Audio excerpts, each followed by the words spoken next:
Lee Donghyun walked through the massive halls of the Galactic Council building. His heart was beating fast, but he kept his face calm. This was the biggest day in human history. Earth was finally going to meet the other races that ruled the galaxy. Behind him walked Park Jin-woo, a military officer with sharp eyes that missed nothing. Next to Park was Kim So-min, a brilliant scientist who had spent years dreaming of this moment. They were Earth's best, chosen to represent all of humanity. The hall was enormous. It could fit 10 football stadiums inside. Strange lights floated in the air without any support. The walls seemed to be made of living crystal that changed colors as they walked past. Everything here was designed to make visitors feel small and unimportant. "Remember," Lee Donghyun whispered to his team, "we are here to make friends. Earth needs allies out here." They reached the main chamber. Lee Donghyun had seen pictures, but nothing prepared him for the real thing. 12 massive seats formed a circle, each one different and strange. In those seats sat the rulers of the galaxy. The first thing that hit them was the smell. It was like a mix of burning metal and old flowers. Then came the sounds, clicking, humming, and noises that human ears were not made to hear. Speaker Vorthak of the hegemony sat in the largest chair. He looked like a giant lizard wearing golden armor. His eyes were cold and yellow, like a snake's eyes. When he spoke, his voice was deep and made the floor shake. "So," Vorthak said, "the children from the third rock finally learned to leave their little world." Laughter filled the chamber. Not happy laughter, but the kind that made Lee Donghyun's skin crawl. The other aliens were laughing at them. A creature that looked like living glass spoke next. Its voice sounded like wind chimes. "These are the humans. They look so fragile. One small push and they would break." More laughter. Park Jin-woo's hand moved toward his weapon, but Lee Donghyun shook his head slightly. "Not here. Not now." Lee Donghyun stepped forward and bowed politely. "Great. Council, I am Lee Donghyun, Ambassador of Earth. We come seeking membership in your great alliance. Humanity has much to offer." This caused even more laughter. A creature that looked like it was made of shadow and smoke floated forward. "Offer? What could you possibly offer us? You barely learned to travel between stars last year." Vorthak raised one clawed hand and the laughter stopped. "Let me explain something to you, little human. This council has existed for 1,000,000 years. We have seen 1,000 races like yours. Most of them destroyed themselves before they even left their homeworlds." The speaker stood up. He was even bigger than Lee Donghyun had thought. At least 3 meters tall, with muscles like steel cables under his armor. "Your species," Vorthak continued, "is violent and stupid. You fight wars over pieces of colored cloth. You poison your own air and water. You cannot even agree on one government for your tiny planet." Kim So-min stepped forward, her scientific mind working fast. "Great speaker. While humans have had conflicts, we have also achieved remarkable things. We went from first flight to landing on our moon in just 66 years. Our medical advances have silence." The glass creature's voice became sharp like breaking windows. "We do not need lessons from primitives. We conquered disease and war when your species was still living in caves." Park Jin-woo was taking notes in his mind. He watched how each alien moved, how they reacted. The hegemony were clearly the leaders, but they were also arrogant. The glass beings seemed to think they were better than everyone else. The shadow creatures stayed quiet, just watching. Lee Donghyun tried one more time. "Honorable council members, perhaps we could start with a trial membership. Let us prove ourselves worthy of—" "Enough!" Vorthak's roar shook the entire chamber. "Earth's application for council membership is denied. Furthermore, humans are banned from entering council space without permission. You will return to your little world and stay there." The speaker sat back down, looking bored. "Your ships are primitive. Your weapons are toys. Your bodies are weak. Even your lifespans are pathetically short. What use could we possibly have for you?" A new voice spoke up. This one belonged to a creature that looked like a walking tree with too many eyes. Perhaps we should eliminate them now, before they become a problem later. Several council members nodded. Li Dongyun felt cold fear run down his spine. They were not just refusing Earth membership, they were talking about destroying humanity. No, said Vorthak, waving dismissively. They are too weak to ever be a real threat. Let them play in their little solar system. In a few hundred years, they will probably destroy themselves anyway. More laughter echoed through the chamber. This meeting is over, Vorthak declared. Guards, escort these humans back to their ship. Large robotic guards appeared from nowhere. They did not touch the humans but made it clear they should leave immediately. As they walked back through the long halls, Kim So-min whispered, "Did you notice their technology? It is advanced, but it looks old, like they have not changed anything in thousands of years." Park Jin-woo nodded. "They are comfortable, too comfortable. They have not had to fight a real war in so long they have forgotten how." Li Dongyun said nothing, but inside he was burning with shame and anger. His people had sent him to make Earth part of the galactic community. Instead, he was returning with nothing but insults and threats. Their ship was small compared to the alien vessels in the spaceport.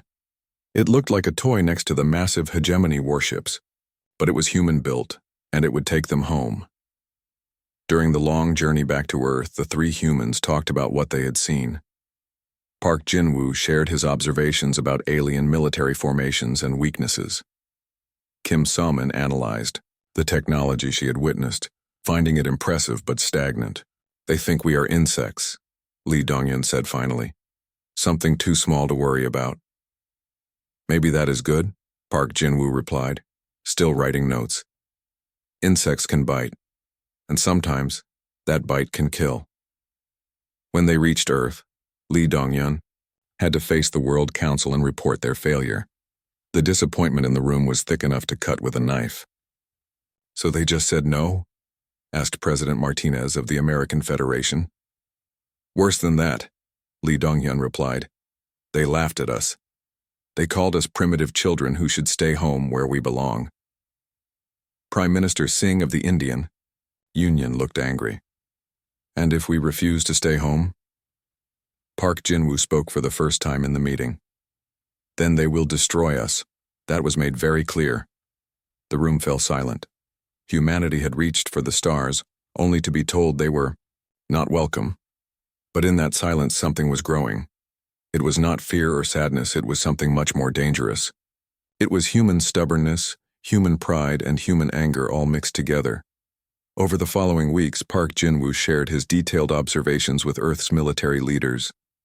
Kim So-min presented her analysis of alien technology to research teams around the world.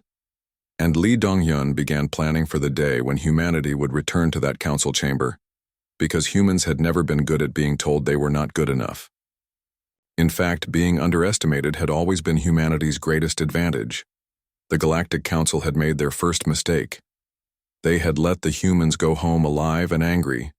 Soon they would learn why that was a very bad idea. 6 months had passed since the humiliation at the Galactic Council. Earth had not been idle. Every shipyard on the planet was working day and night. New weapons were being tested, new ships were being built. But apparently, the aliens had been watching. Admiral Cho Young-ho stood on the bridge of his flagship, Seoul's Pride. It was humanity's most advanced battleship, though he knew it was nothing compared to alien technology. Still, it was his, and he would fight with it if needed. "Sir," called out Lieutenant Park from the communications station, "we are receiving a transmission. It is coming from outside the solar system." "Put it on screen," Cho ordered. The main display flickered, then showed a face that made everyone on the bridge tense up. It was Admiral Crexius of the Hegemony Fleet, the same species as Speaker Vorthak. His yellow reptilian eyes looked amused. "Attention, primitive humans," Crexius began, his voice dripping with contempt. "I am Admiral Crexius of the Hegemony Third Fleet. We have been watching your pathetic attempts to build a military." Cho felt his jaw tighten, but he kept his voice steady.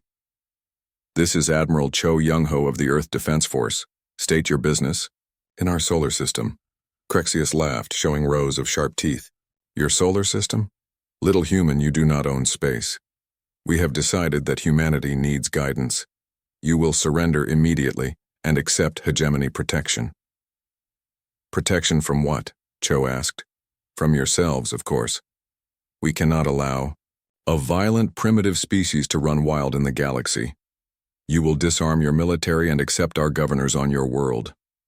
Behind Crexius, other alien faces appeared on screen. They were all smiling in their own strange ways, like this was some kind of joke. And if we refuse? Cho asked, though he already knew the answer. Then we will demonstrate why the Galactic Council rules the galaxy, and why humans should know their place. The transmission ended. Cho immediately opened communications to Earth Command. This is Soul's Pride to Earth Command. We have 12 alien warships at the edge of our solar system. They are demanding surrender. General Nam Ji-hoon's face appeared on a smaller screen. His expression was grim but determined. Admiral, you have full authority to defend Earth. Do not let them land on our world. Understood, sir. We will hold the line. In her laboratory on Luna Station, Dr. Han Minji was studying intercepted alien communications. As Earth's leading expert on alien biology, she had been trying to understand their enemies better. What she found was surprising. They have not fought a real war in over 1,000 years, she reported to the military command. Their last conflicts were formal duels between single ships. They have rules about when to fight and when to surrender. Park Jin-woo, now promoted to colonel, studied her report with interest. Rules in war? That is their weakness. There is more, Han Minji continued. They expect enemies to surrender when defeat is obvious. They do not understand fighting to the death. Meanwhile, Captain Yoon Tae-won was leading a scouting mission in his stealth frigate, Ghost of Busan. Human stealth technology was primitive compared to alien sensors, but it had one advantage. It was completely unknown to them. Yoon had positioned his ship among the asteroids, watching the alien fleet. 12 ships, each one bigger and more powerful than anything humanity had ever built. But as he watched, he noticed something important. They are flying in perfect formation, he reported to Admiral Cho. No scouts, no patrol ships. They move like they are in a parade. What else? Cho asked. Their flagship is in the center, completely protected. But sir, if something happened to that formation, Cho understood immediately. Keep watching, Captain, and be ready. On Earth, engineer Oh Hyejin was working with a team of technicians to modify human weapons. They had been studying every piece of alien technology they could find, mostly from destroyed probe ships that had visited Earth over the years. Their shields work differently than ours, she explained to her team. They are designed to stop big, slow energy blasts. But what about fast, small projectiles? The answer came during her first test. A simple steel rod, accelerated to incredible speed, punched right through the alien shield like it was not there. They have been fighting the same way for so long. Oh Hyejin realized they never thought someone might try something different. Admiral Crexius was getting impatient. The humans had been given 6 hours to surrender, and they had used that time to move their primitive ships into defensive positions around their planet. This is your final warning, he broadcast to Earth. Surrender now, or we will destroy your military and take your world by force. Admiral Cho's response was simple. Come and take it. Crexius smiled. Finally, he would get to demonstrate hegemony superiority. It had been centuries since he had commanded in actual combat. But these primitives would be easy to defeat. All ships advance, maintain formation. Let us show these humans how real warriors fight. The hegemony fleet moved forward in perfect order, their massive ships gleaming in the sunlight. Each ship was a masterpiece of alien engineering, capable of destroying entire cities with a single shot. But Admiral Cho was not planning to fight them ship to ship. All ships execute Plan Shadow, he commanded. Suddenly, the human fleet scattered in all directions. Instead of forming a battle line, they broke into small groups and began moving unpredictably. Some headed for the asteroid belt, others dove toward the sun, and a few seemed to retreat toward the outer planets. What are they doing? Crexius demanded. "This is not proper battle formation." His tactical officer, a younger hegemony warrior, studied the human movements. "Sir, they appear to be running away? Cowards," Crexius roared. "Pursue them, destroy them all." But as the hegemony ships broke formation to chase different groups of humans, they walked into the trap. Captain Yoon had been waiting in the asteroid field with 3 other stealth ships. As the alien vessels passed nearby, hunting human decoys, Yoon struck. His first torpedo hit the hegemony cruiser Dominator in the engine section. The aliens had never seen such a small, fast weapon before. Their shields, designed for large energy blasts, could not stop it. The cruiser exploded in a brilliant flash of light. "Where did that come from?" Crexius screamed. Before anyone could answer, 2 more hegemony ships exploded. Yoon's stealth squadron was moving through the asteroids like ghosts, striking and disappearing. But the real shock came when Commander Bae Sunwoo made his choice. Bae was commanding the destroyer Incheon, Dawn. His ship was damaged and surrounded by 3 alien vessels. By all logic, he should have surrendered. Instead, he did something that no alien in the galaxy had seen in over 1,000 years. "All hands, this is the captain," Bae announced to his crew. "We cannot escape, but we can take them with us." He pointed his damaged ship directly at the hegemony flagship and pushed the engines to maximum power. "What is he doing?" Crexius watched in horror as the human ship came straight at him. Does he not know he is beaten? Why does he not surrender? The Incheon Dawn struck the flagship at full speed. Both ships erupted in a massive explosion that lit up space like a new star. Admiral Crexius survived, but his flagship was crippled. Around him, his fleet was being destroyed by tactics he could not understand. The humans did not fight fair. They used tricks and traps. They attacked from hiding. Worst of all, they kept fighting even when they were losing. After 6 hours of battle, the mighty hegemony Third Fleet was in ruins. Only 4 ships remained, and they were all damaged. "Retreat," Crexius ordered. "Full retreat." As the alien survivors limped away, Admiral Cho surveyed the battlefield. Humanity had lost 8 ships and over 2,000 brave souls. But they had done the impossible. They had defeated the hegemony. On Earth, the celebration was quiet. Everyone knew this was just the beginning. The aliens would be back with more ships and more anger. But something had changed. Humanity had tasted victory and they wanted more. In the wreckage of the battle, Engineer Oh Hyojin and her teams were already studying captured alien technology. Dr. Han Minji was examining alien prisoners, learning their weaknesses. And in military, headquarters around the world, human commanders were planning for the next battle. Because the Galactic Council had made their second mistake. They had attacked Earth and failed to destroy it completely. Now they would learn why that was an even worse idea than the first mistake. The news of the hegemony defeat spread across the galaxy like wildfire. In the crystal cities of the collective, in the shadow realms of the void seekers, on every council world, beings who had never known fear began to feel something cold in their hearts. On Earth, humanity was not celebrating. They were working. Admiral Cho stood in the war room, looking at star charts with his senior officers. Intelligence reports covered every surface. Satellite images of alien shipyards filled the screens. "They will be back," he said simply, "and they will bring friends." Colonel Park Jinwoo, now Earth's head of intelligence, nodded grimly. "Our sources confirm it. The hegemony is calling for help. The Crystalline Collective has agreed to send ships, so have the Void Seekers and the Trade Federation." "How many?" asked Admiral Cho. "At least 50 ships, maybe more." The room fell silent. Humanity had barely survived against 12 ships. 50 was impossible. "Then we do not fight 50 ships," said Commander Bae Sunwoo. The man who should have died in the last battle had somehow survived when his escape pod was found drifting in space. "We fight 1 ship at a time." Meanwhile, in the captured alien prison facility on the moon, Dr. Han Minji was making disturbing discoveries about their enemies. "They are not warriors," she explained to the military council. "Not really. Look at these medical scans of our prisoners. Their muscles are weak. Their bones are brittle. They have been living in artificial environments for so long that they cannot handle real physical stress. She pulled up another display. More importantly, their psychology is completely different from ours.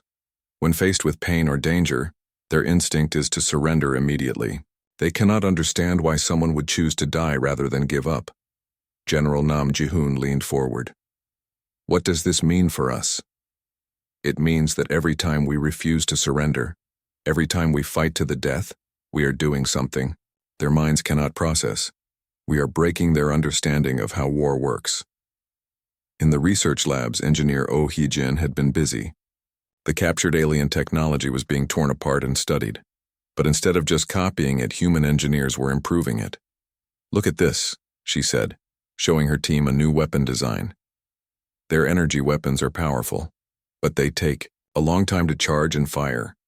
What if we made them smaller, faster, but less powerful? We could fire 20 shots in the time it takes them to fire one. The first test was a success. The new human weapon could punch holes in alien armor with rapid bursts of energy. It was not as destructive as a single alien blast, but it was much more practical. Captain Yoon Tae-won was leading a secret mission in his stealth ship.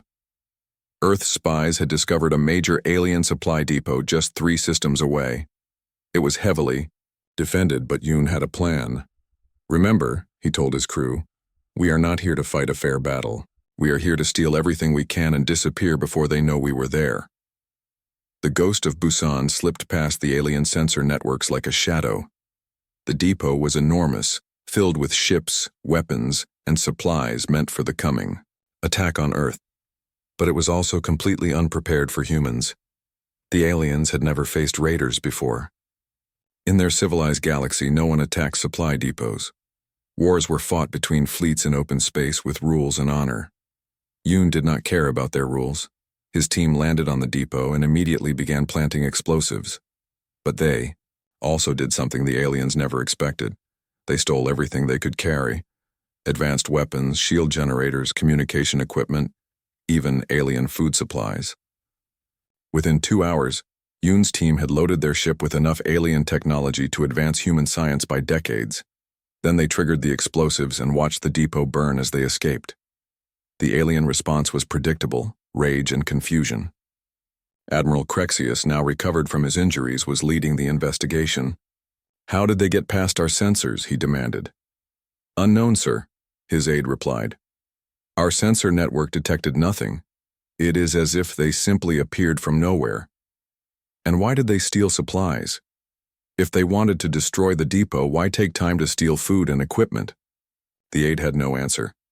In hegemony culture, warriors fought for honor and territory. The idea of stealing supplies was beneath them, but humans fought to survive. And survival meant taking every advantage they could find. Back on Earth, the stolen alien equipment was being studied and reverse-engineered at incredible speed. Dr. Kim So-min led teams of scientists who worked around the clock, pushing the boundaries of human understanding. Their quantum computers are amazing, she reported, but they are programmed to only think in certain patterns. They cannot adapt or learn new strategies. This gave her an idea. What if we could hack into their computer networks?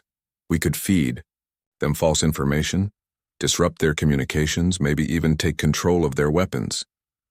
The first cyber attack was launched 3 days later. Human hackers led by computer expert Lee Min-ho penetrated the hegemony military network and began causing chaos. Alien ships suddenly lost navigation. Communication networks went down. Supply convoys were sent to the wrong systems. The aliens had never faced an enemy who fought in cyberspace. Their computer security was designed to prevent accidents, not hostile attacks. Within a week, the hegemony was struggling to coordinate their fleets. Captain Lee Ga-young was commanding the first human attack outside the solar system. Her ship, the Busan Strike, was loaded with the new hybrid weapons and crewed by volunteers who knew they might not come home. Her target was a hegemony patrol fleet, 6 ships guarding a minor colony world. Under normal circumstances, attacking 6 alien warships with 1 human ship would be suicide. But these were not normal circumstances. Lee Ga-young used the same tactics that had worked at Luna. Her ship appeared suddenly from behind an asteroid, fired a devastating barrage of the new rapid-fire weapons, then disappeared before the aliens could respond. The first alien ship was crippled before its crew even understood they were under attack. The second ship tried to return fire, but Lee's ship was already gone, moving at incredible speed around the planet. "Where are they?" the hegemony commander screamed. "How can one small ship move so fast?" The answer was simple. Human ships were built differently. Where alien vessels were large, comfortable, and heavily armored, human ships were small, fast, and efficient. They sacrificed luxury for speed, comfort for agility. By the end of the battle, 4 alien ships were destroyed or crippled. Li Gaiyung's ship escaped with minimal damage, carrying valuable prisoners and intelligence back to Earth. The psychological impact was even greater than the military victory. For the first time in millennia, an alien colony world had been attacked by enemies. The local population panicked, demanding protection from their government. Similar attacks began happening across hegemony space. Human raiders struck supply convoys, communication relays, and isolated patrol ships. They never stayed to fight a fair battle. They struck hard and fast, then vanished. The aliens called it cowardly and dishonorable. The humans called it effective. Meanwhile, the main alien fleet was finally ready to attack Earth. 57 ships from 4 different council species had gathered at the edge of human space. It was the largest military force assembled in over a century. Admiral Crexius commanded the fleet from his new flagship, the Vengeance of Hegemony. This time, he was sure, the humans would be crushed completely. "We will show these primitives," he announced to his officers, "what happens when inferior beings challenge their betters." But as the alien fleet moved toward Earth, they found that their enemies had not been waiting passively. Space around the solar system was filled with mines, automated defense platforms, and hidden weapons. The humans had turned their entire star system into a fortress. More importantly, they had learned from their mistakes. Admiral Cho watched the approaching alien fleet from his new command ship, the Incheon Memorial. The ship was named for the destroyer that had sacrificed itself in the last battle, and its crew was ready to follow that example. "All stations, this is Admiral Cho," he announced. "Today we fight not just for Earth, but for every human who will ever live. Show them what we are made of." The second battle for Earth was about to begin, but this time, the humans were ready, and the aliens were about to learn that 50 ships might not be enough after all. The galaxy was watching. In the council chambers, ancient beings who had never known defeat were beginning to understand that they had awakened something terrible. Humanity was no longer just defending their home. They were learning to hunt. The galaxy was changing, and not everyone was happy about it. In the crystal towers of the collective homeworld, Shardsinger Vexhai watched the news reports with growing concern. The latest transmission showed a burning hegemony supply depot, the third one destroyed this month by human raiders. "Perhaps," she sang in the crystal harmonics that served as her species' language, "we were too hasty in dismissing these humans." Her aide, a younger crystal being named Tonasil, flickered with uncertainty. "The hegemony insists they are just lucky primitives. Their fleet will crush Earth completely." "The hegemony said the same thing about their first fleet," Vexhai replied. "Where are those ships now?" Meanwhile, in the shadow realm of the Void Seekers, Whisper Lord Nethmore was having similar doubts. His species existed partially outside normal space, which gave them advantages in warfare. But even they had never faced an enemy like humanity. "The humans do not fight like any species we have encountered," he reported to the Void Council. "They attack supply lines, communication networks, civilian targets. They show no honor, no restraint." Elder Void Casthul's response came like wind through empty space. "Then they are dangerous. We should eliminate them before they grow stronger." But some council members were beginning to think differently. The Trade Federation had always been practical rather than proud. Their representative, Merchant Captain Zolway, saw opportunity where others saw threat. In a secret meeting on his trading ship, Zolway made contact with human smugglers who had been operating in the outer systems. "Your species needs rare metals and energy crystals," he offered to Captain Kim Dae-hyun, who commanded the human merchant ship Seoul Trader. "We need new technologies and manufacturing techniques." Kim Dae-hyun was suspicious, but Earth desperately needed the materials. "Why help us? Your council wants us destroyed." "The council wants many things," Zolway replied. "But profit is eternal. Your people have shown remarkable innovation. We believe a partnership would benefit both our species." The first secret trade began that week. Human-designed weapons and technology in exchange for advanced alien materials and components. Both sides profited, and both sides learned from each other. On Earth, General Nam Ji-hoon was overseeing the greatest military expansion in human history. Every factory on the planet was producing weapons, ships, and equipment. The population had been mobilized for total war. "We have 6 months before their main fleet arrives," he announced to his staff. "We need to be ready for anything." Intelligence. Officer Shin Bo-young had been working day and night to infiltrate alien communication networks. Her team of hackers and codebreakers had achieved something remarkable. They could now intercept and decode most alien military transmissions.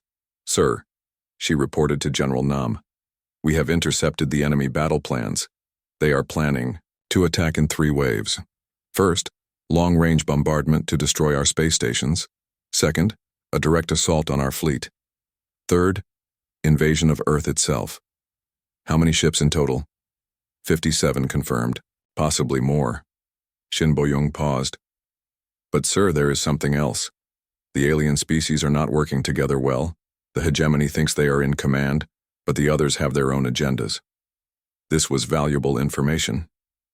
If the alien alliance was not unified, it could be broken. Dr. Han Minji had been studying captured alien prisoners for months, and her findings were disturbing. Not because the aliens were monsters, but because they were so different from humans in their basic thinking. "They literally cannot understand why we refuse to surrender," she explained to the military leadership. "In their cultures, once defeat is certain, continuing to fight is considered insane." She showed brain scans of alien prisoners.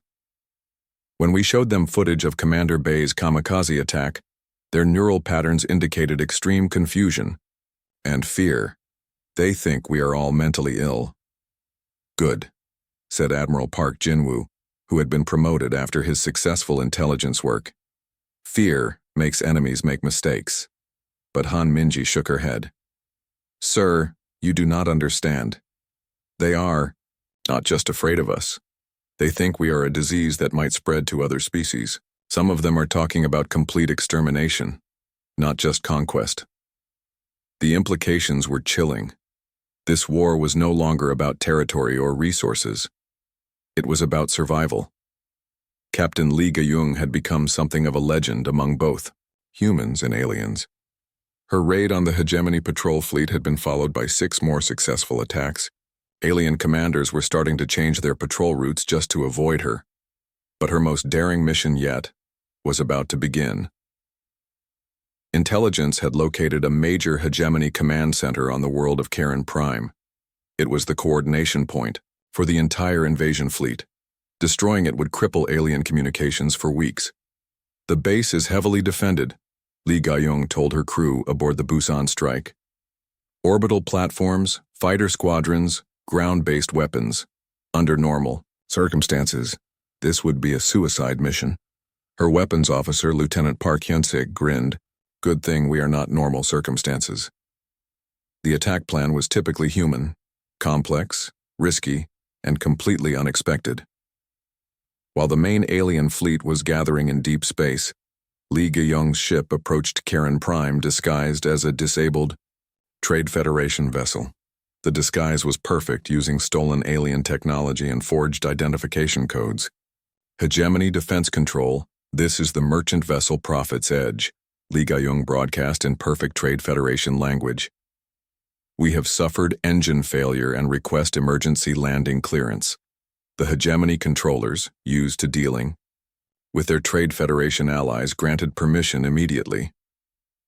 The Busan strike landed at the main spaceport, just 3 kilometers from the command center.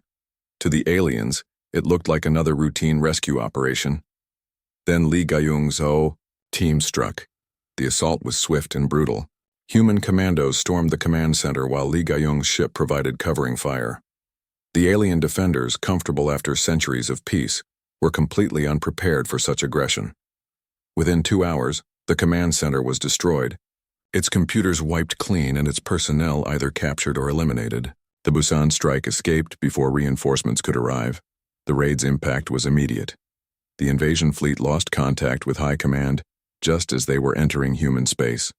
Coordination between different alien species broke down completely. Admiral Crexius found himself trying to manage 57 ships from 4 different species, all with different tactics, technologies, and languages. Without the command center to provide coordination, the fleet became a chaotic mess. "Where are the crystalline ship?" he demanded. "They were supposed to be on our left flank." "Unknown, sir," his communications officer replied. "We cannot contact them. The crystal beings say our radio frequencies hurt their thought crystals."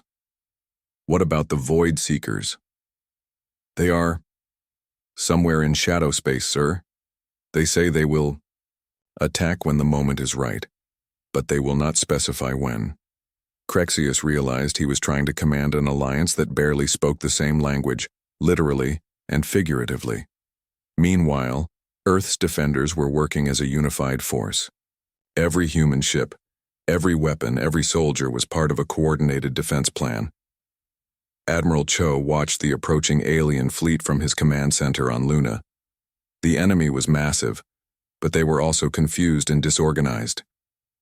"All stations, execute Plan Hammer," he ordered. The plan was simple in concept but required perfect timing.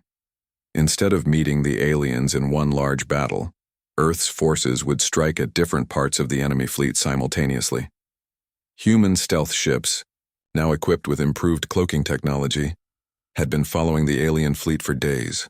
They knew exactly where each enemy group was located. At precisely 14:30 Earth Standard Time, every human ship attacked at once. Captain Yoon Tae-won led the assault on the Void Seeker Squadron. His stealth ships appeared from nowhere, firing the new rapid burst weapons that had been perfected over the past months. The Void Seekers, creatures of shadow and darkness, were suddenly facing enemies they could not see until it was too late. Their ships, designed for stealth and ambush, were not built to withstand direct assault. 50 light-years away, Commander Ryu Seungmin was attacking the crystalline collective ships with a completely different strategy. Crystal beings communicated through harmonic frequencies, so Ryu's ships began broadcasting chaotic sound patterns that disrupted their coordination. The crystal ships, beautiful and deadly when working in harmony, became confused and disoriented. They began firing on each other by mistake, their formations falling apart. At the same time, the Trade Federation ships found themselves under attack by weapons they had helped to build. The secret technology sharing had given humans access to Federation shield frequencies and weapon signatures. "They know our defenses," Merchant Captain Zolway realized with horror. How is this possible? The answer was simple. Humans were very good at learning from their friends even when those friends later became enemies. But the most devastating attack was saved for the hegemony fleet itself. Admiral Crexius found his flagship surrounded by human vessels that seemed to appear from empty space. "Impossible," he roared. "Our sensors show nothing." The truth was that human technology had advanced beyond alien understanding. Months of studying captured equipment, combined with human innovation and desperation, had produced stealth Psi. The council chambers on Nexus Prime had never been so quiet. For the first time in a million years, the rulers of the galaxy were afraid. Speaker. Vorthak sat in his great chair, looking older than his 1,000 years. Around him, the other council members whispered in their various languages, all asking the same question. How had everything gone so wrong? "The human fleet has been spotted in the Kethvar system," reported Admiral Crexius, his once proud bearing now broken. "They destroyed our supply base there yesterday." "That is impossible," hissed the crystal being Vexhai. "Kethvar is 60 light-years from their homeworld. How could they strike so far from their territory?" The answer came from an unexpected source. Whisper Lord Nethmore materialized from the shadows, his form flickering with distress. Because they are not defending anymore, he said in his voice like wind through graves. They are hunting. They have learned to think like predators. The numbers were staggering. In 6 months of warfare, the Council had lost over 200 ships. Entire patrol fleets had vanished without sending distress signals. Supply convoys were being wiped out by human raiders who appeared from nowhere and disappeared just as quickly. Worse, the humans were getting stronger with each victory. Every captured alien ship was studied, reverse-engineered, and improved upon. Every alien prisoner provided intelligence about Council defenses and weaknesses. Dr. Han Minji now oversaw interrogation facilities on 12 different human worlds. Her understanding of alien psychology had become so complete that she could predict enemy behavior with frightening accuracy. They are breaking, she reported to Admiral Park Jinwoo, now the supreme commander of all human military forces. The hegemony soldiers we captured last week showed signs of complete psychological collapse. They cannot process the idea of an enemy that refuses to follow their rules of war. Park nodded grimly. What about the other species? The crystalline beings are requesting transfer to different sectors, away from human space. The Void Seekers are becoming increasingly irrational. They keep talking about the hungry darkness that spreads. The Trade Federation. She paused. Actually, sir, I think they might be willing to negotiate. This was crucial intelligence. If humanity could break the Council alliance, they could deal with their enemies one by one instead of all at once. Captain Wu Ji-young had become the most feared human commander in the galaxy, but not for the reasons anyone expected. She led the boarding parties that captured alien ships, and her methods had driven enemy crews to panic even before her forces arrived. The secret was understanding alien weaknesses. Most Council species had evolved past physical conflict. They were soft, weak, and completely unprepared for hand-to-hand combat. Remember, she told her Marines before their latest mission, they surrender as soon as they are hurt. But we need prisoners and information, so try to keep some of them alive. The target was a hegemony cruiser that had been isolated from its fleet. Wu's assault ship, the Soul Fury, closed in fast and locked onto the enemy vessel's hull. What happened next had become known throughout alien space as the human horror. Wu's Marines cut through the alien hull with plasma torches and poured into the ship's corridors. The hegemony crew, proud reptilian warriors in their own minds, fled in terror from humans wielding simple steel knives and kinetic weapons. They fight in close quarters, the alien captain screamed into his communications system. They actually enjoy physical combat.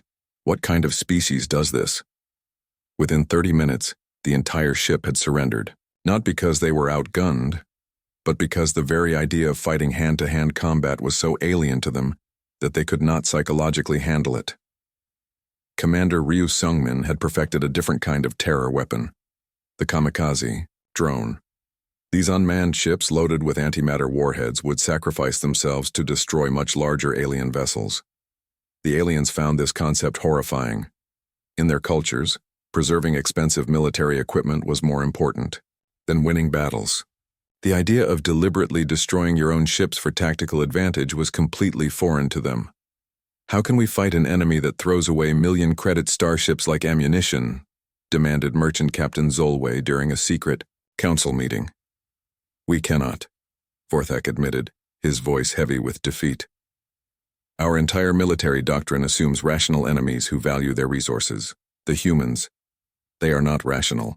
What the aliens did not understand was that humans had been fighting total wars for thousands of years. They knew that sometimes victory required terrible sacrifices, and they were willing to make those sacrifices. Meanwhile, engineer Oh Hyejin had achieved something that would have been impossible just a year before. She had successfully reverse-engineered and improved upon hegemony starship engines. The new drive systems are 30% faster than anything in the alien fleet, she reported to the Engineering Council. But more importantly, they are completely silent. Our ships can approach enemy positions without being detected until we are ready to attack. This technological breakthrough gave humanity an advantage that the aliens could not counter. Human fleets could appear anywhere in Council space without warning. Captain Lee Gayung was making full use of this new technology. Her ship, the Busan Strike, had been upgraded with the latest human innovations. She could strike deep into enemy territory, cause massive damage, and escape before reinforcements arrived. Her latest mission was the most ambitious yet, an attack on the hegemony homeworld itself. "This is insane," her navigation officer, Lieutenant Choi Min-soo, said as they studied the target. "Their homeworld has orbital defense platforms, fighter squadrons, the entire Second Fleet stationed there." "Exactly," Lee Gayung replied with a predatory smile. "They will never expect anyone to be stupid enough to attack it." The assault on Hegemony Prime was everything the aliens feared about human warfare. Lee Gayung's ship appeared in orbit without warning, destroyed 3 orbital platforms before they could react, and then vanished back into hyperspace. The damage was minimal in military terms, but the psychological impact was devastating. If the humans could strike at the heart of hegemony space, nowhere was safe. Panic spread through Council territory. Civilian populations demanded protection, forcing military ships to escort merchant vessels and guard unimportant worlds. The scattered defense weakened the Council's overall military strength, but the humans were not finished. Dr. Kim So-man had been working on a project that would change warfare forever. Biological weapons specifically designed to target alien species, without harming humans. "We are not trying to kill them," she explained to the ethics committee that oversaw such research. "We are trying to incapacitate them. A weapon that causes temporary paralysis or unconsciousness would be far more effective than simply destroying their ships." The first test was conducted on volunteer alien prisoners. The weapon worked perfectly, a simple airborne agent that caused immediate but reversible unconsciousness in hegemony physiology, while having no effect on humans at all. When the weapon was deployed in battle, the results were extraordinary. Human boarding parties could clear entire alien ships without firing a shot. Enemy crews would simply collapse, allowing their vessels to be captured intact. The Council's response was outrage and accusations of war crimes, but their protests fell on deaf ears. Humanity had learned that rules of war only mattered when both sides followed them.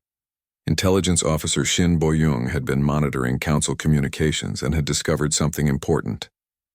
The alien alliance was fracturing under pressure.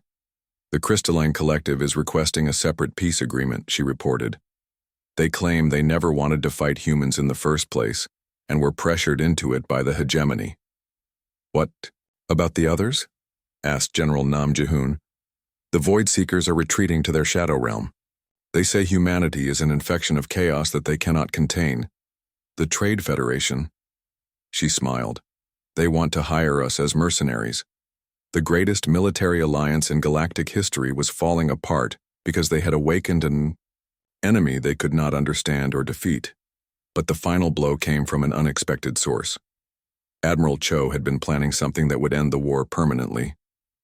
Instead of just defending human space or raiding enemy territory, he was going to attack the heart of Council power itself. "Nexus Prime," he announced to his senior staff. "We are going to take the Council homeworld." The silence in the room was deafening. Nexus Prime was the most heavily defended world in the galaxy, protected by weapons and defenses built over millions of years. "Sir?" asked Admiral Park Jin-woo carefully. "Are you certain about this?" "Completely," Cho replied. "They expect us to fight like barbarians, striking at random targets. Instead, we are going to do something that will prove we are their equals. We are going to capture their capital." The planning took 3 months. Every human ship, every weapon, every technological advantage would be needed. This would be the greatest military operation in human history. But as the human fleet gathered for the final assault, one thing was becoming clear across the galaxy. The Council that had ruled for 1,000,000 years was about to fall. And humanity, the species the Council chambers had changed. Where once 12 species had sat as equals, now only 6 remained. 3 had fled to distant corners of the galaxy, 2 had surrendered completely, and 1 had simply vanished into deep space. Speaker Vorthak looked at the empty seats around him and felt something he had never experienced before. true despair. The humans are 3 days out from Nexus Prime, reported what remained of his intelligence network. Their fleet is massive. The numbers were staggering. 200 human warships, supported by countless smaller vessels, supply ships, and support craft. It was the largest military force humanity had ever assembled, but it was not just the size that terrified the remaining council members. It was what the humans had become. Admiral Park Jin-woo stood on the bridge of the new human flagship, Earth's Vengeance. The ship was a masterpiece of human engineering, built with the best technology from a dozen conquered alien species and improved by human innovation. Around him, officers worked with calm efficiency. These were not the desperate defenders who had fought at Luna Station 2 years ago. These were veterans of 50 battles, confident in their abilities and their cause. "Admiral," reported Captain Kim Ji-soo from the sensor station, "we are detecting heavy defensive formations around Nexus Prime. At least 30 orbital platforms plus the remaining Council fleet." Park nodded. He had expected this.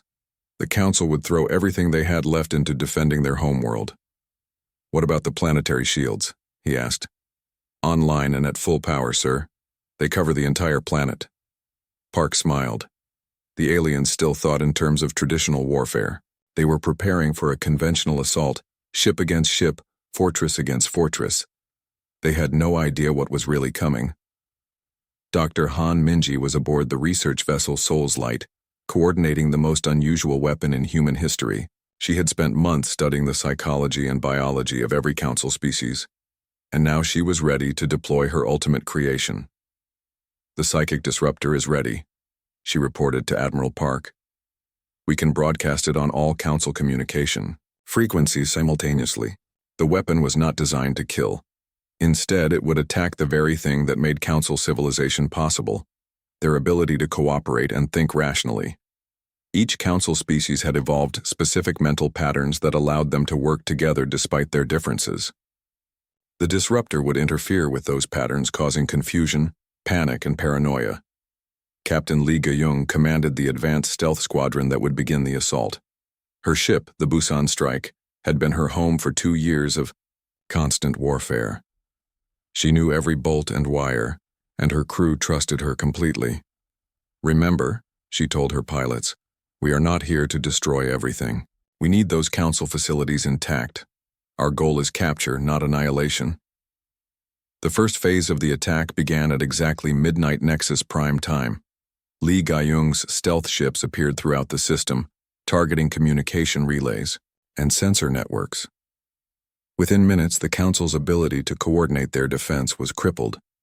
Orbital platforms could not talk to each other, ship captains could not contact their commanders, and ground forces had no idea what was happening in orbit. Then Dr. Han Minji activated her weapon. The psychic disruptor broadcast across all Council networks simultaneously. To human ears, it sounded like random static, but to alien minds, it was chaos incarnate. On the Hegemony flagship, Admiral Crexius suddenly found himself unable to trust his own officers. Why were they looking at him strangely? Were they planning to mutiny? He began issuing contradictory orders, suspecting treachery everywhere. The crystalline collective ships began singing discordant harmonies, their crystal minds unable to achieve the unity that made them effective. They turned their weapons on each other, each group convinced the others had been corrupted. The Void Seekers simply vanished, retreating into shadow space in terror. Their species, which fed on fear and darkness, could not handle the psychological chaos that the disruptor created in their own minds.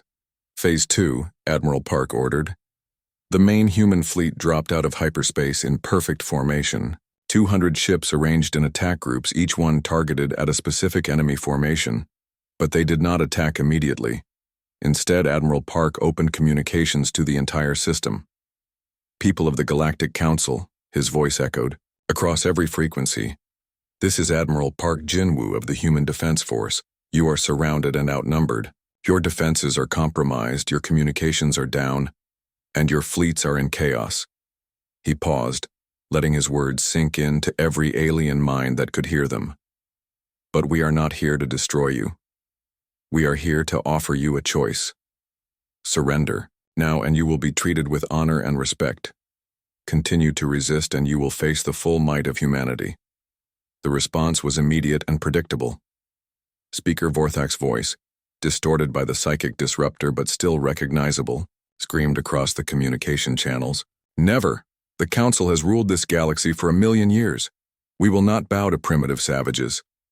Admiral Park sighed. He had hoped for a peaceful surrender, but he had planned for this response. All units, execute Operation Thunderstrike. What followed was the most devastating display of military precision in galactic history. Human ships moved like a single organism, each one knowing exactly what to do and when to do it. Captain Wu Jiyong led the assault on the orbital platforms. Her boarding teams, now equipped with the latest alien-specific biological weapons, cleared each station within minutes. The alien defenders simply collapsed, unable to resist the tailored unconsciousness agents. Commander Ryu Seungmin coordinated the kamikaze drone attacks against the heaviest Council ships. But these were not the crude explosive devices of earlier battles. These drones were equipped with electromagnetic pulse generators that disabled enemy ships without destroying them. The Council fleet, already confused by the psychic disruptor, found their ships going dead in space, one by one. They were not being destroyed, they were being captured. Captain Yoon Tae-won, now commanding an entire stealth squadron, had the most dangerous mission. He was leading the assault on the planetary shields themselves. The shields were powered by massive generators deep underground, protected by layers of armor and defensive systems. But Yoon had studied their design for months, and he knew their weakness.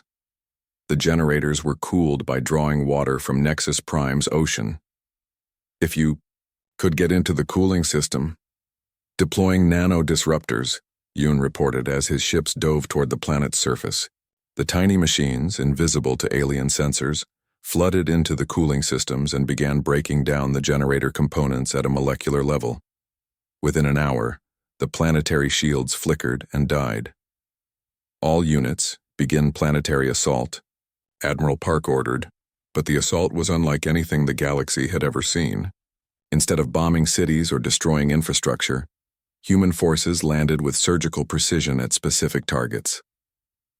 Government buildings, military command centers, communication hubs, all were captured intact. The alien populations, paralyzed by the psychic disruptor and overwhelmed by the speed of the attack, offered little resistance. Engineer Oh Hyejin led the team that captured the Council archives. Millions of years of galactic history, technology, and scientific knowledge were now in human hands.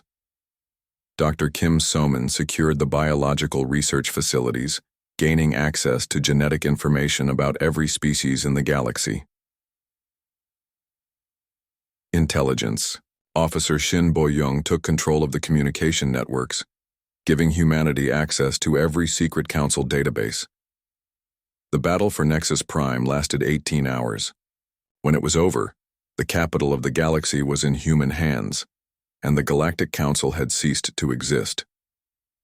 Speaker Vorthak was found in his private chambers, surrounded by the empty seats of his former allies. The proud reptilian leader who had once dismissed humanity as primitive insects now knelt before Ambassador Lee Dong-hyun. "Why?" Vorthak asked, his voice broken. "We offered you membership in our council. You could have been part of our civilization." Lee Dong-hyun, the same diplomat who had been humiliated in this very chamber 2 years ago, looked down at his former tormentor. "You offered us slavery disguised as membership," he replied calmly. "You wanted us to be grateful for scraps from your table. Instead, we built our own table." "What happens now?" Vorthak asked. "Now we rebuild," Lee Dong-hyun said. "The galaxy will have a new council, one where all species are truly equal, where strength comes from cooperation, not domination." He gestured to the empty chamber around them. "Your civilization ruled through fear and superiority. Ours will rule through strength and justice." In the months that followed, the galaxy began to transform. The old council's rigid hierarchy was replaced by a new democratic federation. Species that had been oppressed for millennia were given equal voices. Trade and technology flowed freely between worlds. The crystalline collective, freed from hegemony domination, became humanity's closest allies, their harmonic technology combining beautifully with human engineering. The Trade Federation evolved into a galactic economic network that brought prosperity to previously ignored worlds. Even some hegemony worlds chose to join the new federation, their populations tired of the old ways of conquest and domination. But the greatest change was in humanity itself.